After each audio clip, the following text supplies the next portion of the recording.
자, 이번에 이제 우리 양승태 대법원장 이야기 좀 해보도록 하겠습니다. 네. 뭐 지금 곧 제가 본 구속영장을 청구할 것 같아요. 검찰이란 무조건 뭐 일단 기소부터 해보고 원하는 네. 그런 이제 조직이다 보니까 저 양승태 대법원장 물론 양승태 대법원장이 오버한 부분도 많이 있다고 생각을 합니다. 특히 이제 네. 삼고심 법원을 만들기 위해서 오버한 부분도 있다고 하는데 또 나름대로는 네. 나름대로는 자기 나름대로 또 조직을 위해서 그 조직 수장이 저는 한 부분도 있다고 봐요. 솔직히 저는 그렇게 생각을 합니다.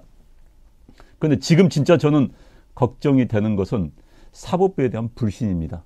그런데 이제 이 현재 정권을 잡고 있는 사람들, 게다가 이제 현재 사법부를 장악하고 있는 사람들은 사법부의 불신은 바로 양승태가 사법농단을 했기 때문이다라고 하는데 양승태 대법원장이 무슨 개인 재판에 개입했다는 이야기 들어본 적이 없어요. 네. 그 이야기는 없습니다, 사실. 네, 없습니다. 그런데 사법농단을 몰아붙이니까 마치 많은 국민들은 양승태 대법원장 시절에 대한민국의 재판은 몽땅 엉터리였고 양승태 대법원장이 다 너 이거 해라 이거 지시한 것처럼 착각하고 있어요. 그거 전혀 아닙니다. 오히려 지금 사법의 가장 큰 문제는 사법부의 불신을 가져오는 거고 그것이 네. 바로 사법농단입니다. 그런데 현재 사법부의 새 지도부가 들어서면서 국민들이 사법부 재판을 이제 걱정을 해요. 네. 예? 자, 저 사람의 정치 성향에 따라서 나를 어떻게 해버리는 거 아닌가? 사법부가 극심한 국민들의 불신. 여러분들 서초동 대법원 앞에 가보십시오. 농성이요. 지난 정권에 몇 배나 늘었습니다. 그 농단을 누가 만들었습니까? 그걸 이제 이런 사람들은 현 사법부의 지도부는 이런 이야기를 하겠지요. 전임 정권 때 까졌겠죠. 까진 게요. 자, 양승태 전 대법원장, 전 뭐 일면식도 없습니다. 전 모릅니다. 그런데 이른바 청와대에서 일본 징용 재판 연기해달라는 회의했다는 거. 네. 양승태 대법원 가지 않았죠. 법원 행정처장이 갔지요. 근데 그거 그리고 이제 무슨 자파 재판에 무슨 압력을 얻다. 이런 것도 아직 사실일보가 불명하지 않은 이야기입니다. 그런데 마치 프레임 전쟁을 하다 보니까 네. 프레임 하니까 대한민국 사법부를 다 망치고 모든 재판에는 양승태가 다 개입한 것처럼 프레임을 만들었습니다. 이건 아니거든요. 네. 저는 양승태 대법원장이 잘못한 것도 분명히 있습니다. 그러나 지금 과도하게 프레임을 걸어가지고 과거 보수 정권하에서는 사법부마저도 개판이었다. 표현이 좀 그렇습니다. 개판이었기 때문에 다 쓸어버려야 된다. 이런 논리를 만들기 위해서 프레임을 짠 겁니다. 그렇습니다. 그리고 지금 꿀통령 문재인님께서 10,000원 슈퍼챗으로 저희 힘내라고 저희 힘내겠습니다. 네, 감사합니다. 네. 자, 근데 이제 양승태 이른바 이제 재판 거래 의혹. 근데 여기에 대해서도 한번 사실을 짚을 필요가 있습니다. 무려 이제 이 거래 의혹을 비롯해서 혐의가 40개나 돼요. 네. 근데 사법부의 그 핵심 관계자들의 그 의혹이 이것이 직무에 그 당시에 포함되어 있는 겁니다. 그러면 대법원장은 이 재판이라든가 이런 거에 대해서 손 놓고 그냥 가만히 인형처럼 있어야 되느냐. 여기에 대해서 이게 직무에 들어간다는 대전제가 있다는 것이 제가 이 법률 전공하는 분한테 물어보니까 그런 점에서 참 따지기 어렵다. 이런 얘기를 합니다. 그 다음에 두 번째로 그 의혹이 뭐냐면은 이른바 상고법원을 하려고 했었다. 자, 이 점도요. 어떻게 보면은 상고법원이라는 것은 그동안에 굉장히 필요성이 있었던 겁니다. 왜냐하면 너무 재판이 누적되고 또 이렇게 막히고 병목 현상이 재판에 대해서 있었기 때문에 상고법원을 하자. 이런 거는 사실은 양승태 대법원장이 무슨 돈을 먹었습니까? 뇌물을 받았습니까? 아마도 제가 보기에는 이 정부에서 양승태 대법원장이 혹시라도 뭐 돈 받았는지 누구처럼 김병준 처음에 나왔을 때 어디 가서 골프 향응 받았는지 아마 있는 거 없는 거 다 깠을 겁니다. 근데 하나도 안 나온 거예요. 그러니까 이 양승태 대법원장은 자신의 신변 정리는 상당히 깔끔하게 했다. 왜냐하면 오죽 털었습니까? 그래도 안 된 거예요. 근데 저는 양승태 대법원장이 이번에 이제 출석하면서 보인 행동에 대해서 좀 더 용감하기를 저는 좀 바랐습니다. 검찰 포토라인에 섰어야 된다고 봅니다. 대통령도 다 섰어요. 근데 양승태 대법원장이 이 대법원 앞에서 포토라인에 쓴 것은 뭐냐? 결국 대법원과 검찰의 일종의 대립구도를 보여준 겁니다. 그 다음에 판사한테 내가 판사 출신인 내가, 대법원장인 내가 이 수모를 당하고 가니까 너희들 봐라. 이런 것도 있었습니다. 저는요. 이왕 정말 수모를 당하고 모욕을 당하고 저들이 얼마나 공포인지를 알려면 차라리 검찰 포토라인에 선 게 훨씬 낫지 않았나. 저는 이런 생각이 듭니다. 그리고 저는 정말 이 정권이 정말 소름이 끼치게 무서웠던 게 뭐 한두 가지가 아닙니다만 대법원장에 대해서도 수사를 하겠다고 이렇게 나올 때 저는 와 정말 얘네들은 진짜 무서운 애들이구나. 전직 대통령 2명 다 감옥에 집어넣고 이제 양승태 대법원장도 감옥에 집어넣는 겁니다. 그럼 대한민국은 어떤 나라가 됩니까, 여러분?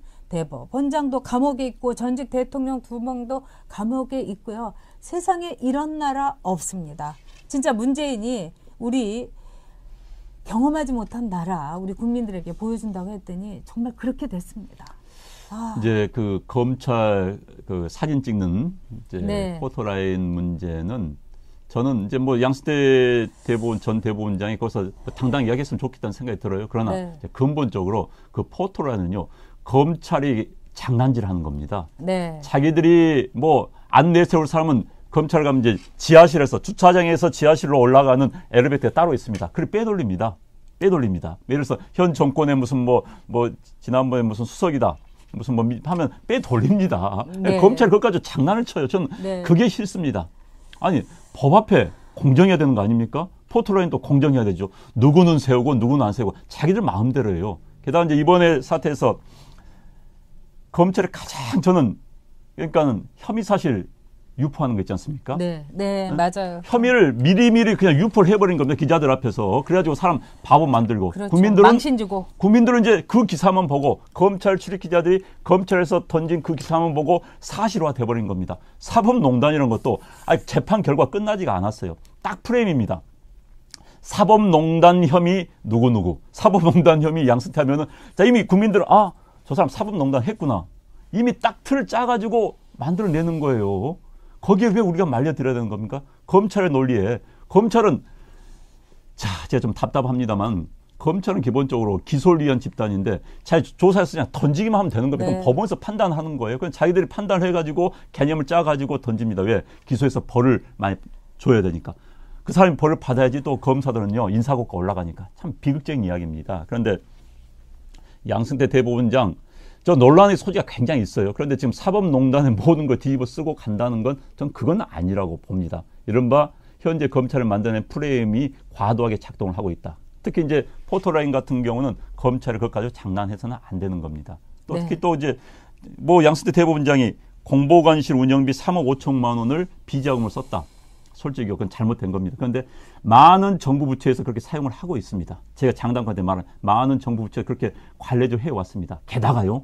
김명수 현 대법원장은 그 돈을 춘천검사장 시절에 받아고 자기도 썼습니다. 네. 또 그건 어떻게 하시려는지 그러니까요. 그것도 조사 같이 해야 되는 겁니다. 자, 김명수 대법원장이라는 사람도 정말 제가 볼 때는 앞으로 우리 사법사에 정말 오역으로 남을 거다 저는 개인적으로 그렇게 생각을 합니다. 그리고 정말 아까 많은 분들이 얘기해 주신 대로 지금 이 나라를 반대한민국으로 가려고 합니다. 이 대한민국의 가치, 대한민국이 대한민국스럽게 되는 일을 하나하나 잘라내고 있지 않습니까? 그러니까 여러분께서 정말 우리 대한민국은 무엇인가, 그리고 우리가 지켜야 될 건 뭔가, 지금 그 최소한을 위해서 안형한 원장과 제가 여러분과 함께하고 있습니다. 그리고 양승태 대법원장은 저는 영장실질심사를 안 받았으면 좋겠습니다. 그것도 참 망신입니다. 그러니까 정말 딱 마음대로 해라. 이렇게 해야 되지 않겠냐. 그래서 많은 이 판사들이 정말 여러 가지 얘기를 합니다. 지금 나라가 여러분 이 대법원장이 이렇게 개망신을 당할 뿐만 아니라 구속이 초입기에 들어갔다는 거, 대한민국이 구속된다는 거를 여러분 뜻한다는 거 여러분들이 꼭 인지하셨으면 합니다. 제가 보기에는 제 구속영장 청구 사안이 아니에요. 아니죠. 도주. 아니 양승태 대법원 이제 도주하겠습니까? 뭘? 그러니까. 이제 그다음에 증거인멸 이야기하는데 이야기는 네. 다 이미 나왔습니다. 그렇습니다. 게다가 더 재미있는 건요. 이 건에 대해서 지난번 이제 김명수 대법원장이 처음 들어온 다음에 네. 내부 특별조사단을 편성해가지고 네. 조직을 했는데 그때 무혐의로 다 정리가 됐습니다. 그럼요. 그런데 이제 김명수 대법원장이 검찰을 조사하다니까 거기 돌려버린 거 아닙니까? 마음대로 해라. 이러면서 사건이 여기까지 왔고 사법부 내에서도 지금 불불 끓고 있습니다. 말을 못해서 그렇지요. 그래서 지금 이 나라가 어디로 흘러갈 것인지 그러니까요. 정말 이들은 대한민국 체제를 없겠다는 겁니다. 네. 모든 걸 다 없겠다는 거예요. 맞아요. 과거 비주류가 주류로 올라서겠다, 다 없겠다. 이런 차원에서 농단이라는 프레임을 하고 있는데, 자, 대한민국 다 없고 난 다음에 대한민국의 미래는 어떻게 되겠습니까? 미래는요. 네, 그렇죠. 대한민국의 주도 세력은 바로 여러분들입니다. 네. 근데 그 주도 세력을 말하자면 뒤집어 엎겠다는 게 이 정권의 목표입니다.